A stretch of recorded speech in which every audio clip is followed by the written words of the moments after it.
सबसे पहले तो मैं पाकिस्तान पीपल्स पार्टी की क़यादत और उनके कायद बिलावल भुट्टो जरदारी साहब का बहुत मशकूर हूं कि उन्होंने हमें दावत दी और यहां पर शहर कराची में इस मिनी पाकिस्तान में आप लोगों के सामने अपनी फरियाद रखने का एक मौका फराहम किया। मैं अपनी तकरीर शुरू करने से पहले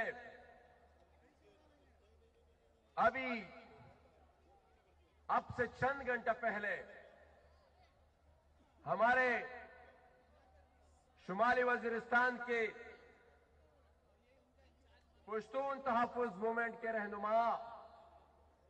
ईद रहमान वजीर के चचा रईस खान वजीर, जिनको टारगेट किलिंग में कत्ल कर दिया गया है, मैं उसकी शदीद मजम्मत भी करता हूं और हमारे मुल्क के इस सिक्योरिटी अपरेटस पर ये वाकयात एक दफा फिर एक सवालिया निशान उठाते हैं कि क्यों कर इतने बड़े ऑपरेशन के बावजूद क्यों कर एक छोटे से जिले में इतनी बड़ी तादाद में सिक्योरिटी फोर्सेस की मौजूदगी के बावजूद इस तरह के वाकयात हो रहे हैं, तो मैं इस मुल्क के हुक्मरानों को, वजीर आजम इमरान खान साहब को, अगर वो वजीर आजम है तो जवाब दे कि इनकी वजूहात क्या है। मैं आज के दिन शुहदाए कारसास को, उन शुहदा को जिनको आज ही के दिन एक खुदकुश धमाके में शहीद किया गया था, इस मकसद के साथ, इस सोच के साथ कि शायद यहां पर बम धमाके करके शायद यहां पर सियासी कारकुनों को शहीद करके हम उन सियासी कुव्वतों को दबा सके, लेकिन उन कुव्वतों को, उन आमिरों को जिनकी ये सोच थी और जो सियासी कुव्वतों, सियासी नजरियात को दबाना चाहते थे, आज मैं उनको कहता हूं कि वो तो आज इस धरती पर कदम भी नहीं रख सकते, लेकिन जिन सियासी कुव्वतों को वो खामोश करने निकले थे और जिनको खामोश करने के लिए ये बम धमाके और इस तरह के हथकंडे इस्तेमाल किए थे, वो आज भी अपनी नजरियात पर कायम है और आपके सामने मौजूद है। मेरे साथियों,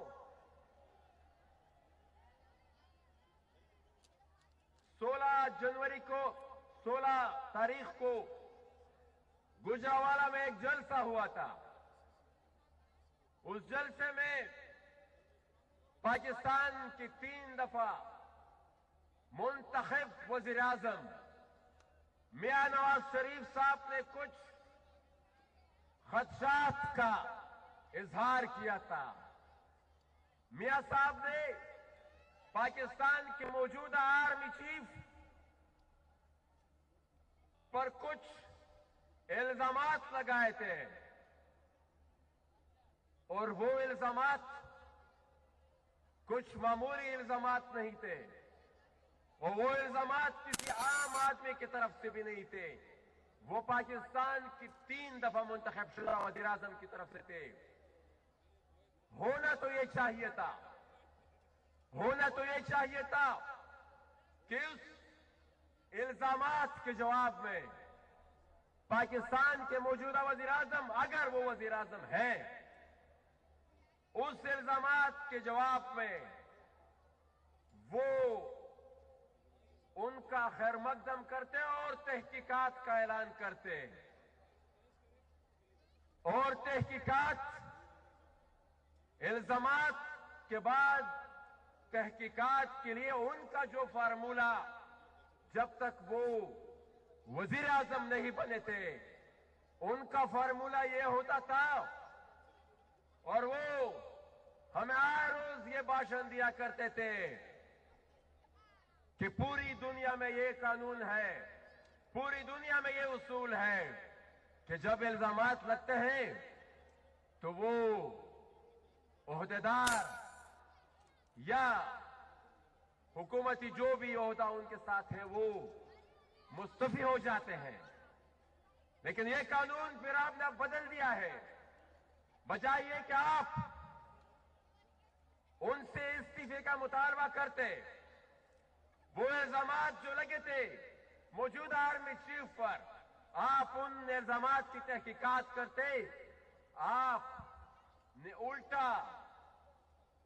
رد عمل میں اٹیک کرنا شروع کر دیا، جوابی وار شروع کر دیا آپ نے، اور جوابی وار میں بھی آپ نے کچھ مزید جرنیل کو انوالو کر دیا۔ اس کا جواب آپ نے نہیں دیا، اس کی وضاحت آپ نے نہیں کی کہ جو الزامات لگے اس میں کتنی صداقت ہے۔ آپ نے صرف یہ کہہ دیا تھا کہ فلاں سال میں ایک اور جرنیل نے بھی اس طرح کیا تھا۔ تو جناب عمران خان صاحب، ہم آج پھر آپ سے مطالبہ کرتے ہیں کہ اگر آپ کے الزامات میں حقیقت ہے، یا میاں صاحب نے جو الزامات آپ پر لگائے تھے، ان دو افراد پر لگائے تو ان میں حقیقت ہے، ان سب کہ دودھ کا دودھ پانی کا پانی ہو جائے، آپ آج ہی کو چھپانے کی کوشش کی جا رہی ہے۔ ہم اس اسٹیج سے یہ واضح پیغام دینا چاہتے ہیں کہ نہ آپ کی ٹارگٹ کلنگ ہمیں اپنے نظریات سے ہٹا سکتی ہے، نہ آپ کے بے بنیاد ایف آئی آرز ہمیں اپنے نظریات سے ہٹا سکتی ہیں۔ میرے ساتھیوں، اخلاقی اور انسانی گراوٹ کی آپ انتہا دیکھیں کہ اور تو اور جب ہمارے کارکنوں پر بس نہیں چلا تو ہمارے کارکنوں کے والدین کو انہوں نے بے بنیاد کیسز میں پھنسانے کی کوشش کی گئی۔ ہماری ایک رہنما گل علی اسماعیل کے والدین پر بے بنیاد دہشت گردی کے کیسز بنائے گئے ہیں، اور یہ وہی گل علی اسماعیل تھی جن کو اسی ریاست پاکستان نے چند سال پہلے ایوارڈ سے نوازا تھا، اور جس کی اپریسیشن میں آج کے موجودہ پاکستان کے صدر عارف علوی کی ٹویٹس بھی موجود ہیں۔ لیکن وہ ٹویٹس اب اتنی ہائی لائٹ ہو گئی ہے کہ وہاں سے یہ لوگ یو ٹرن بھی نہیں لے سکتے اور ڈیلیٹ بھی نہیں کر سکتے۔ میں اس موجودہ صورتحال میں اس موومنٹ کو آغاز سمجھتا ہوں۔ پاکستان میں حقیقی جمہوریت کے لیے، سویلین سپریمیسی کے لیے اور اس عمل کے لیے بھی میں اس کو ایک آغاز سمجھتا ہوں کہ پاکستانی اس ریاست میں سیاسی ورکرز کے ساتھ جو سلوک روا رکھا گیا ہے، اس سلوک کی روک تھام کے لیے بھی یہ ایک پہلا قدم ہے۔ اور یہ پولیٹیکل ورکرز، ان کا تعلق پاکستان میں چاہے جس بھی علاقے سے ہو، چاہے وہ ہمارے شمالی وزیرستان کے حنیف پشتین ہو، چاہے وہ گلگت بلتستان کے بابا جان ہو، چاہے وہ اوکارا کے مہر ستار ہو، چاہے وہ بلوچ